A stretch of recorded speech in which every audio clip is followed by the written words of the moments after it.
So, ituloy natin yung moment of inertia ng isang rectangle. No, moment of inertia ng isang rectangle with respect to the y-axis naman. So, ayan.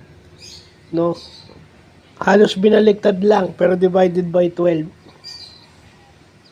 Diba? Pag respect to y-axis. And then, ito naman yung base. So, kung mapapansin nyo, kung dati divided by 12, pag base siya, divided by 3. Hindi natin alam bakit. Hindi na natin kailangan malaman siguro yun. Kasi sa base yan eh. Base lang yan. So, ibig sabihin, hindi yung buong rectangle yung base niyan. So, kaya 3 lang. So, pag-aaralan na lang natin ulit yan. So, yun, nakalimutan ko pala yung computation kahapon with respect to the x-axis. Nakalimutan kong i-multiply.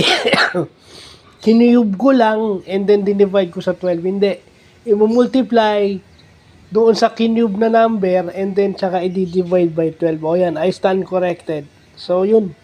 Continuation lang to nung napag-aralan natin kahapon. So, moment of inertia of a rectangle part 2. So, yun lang po.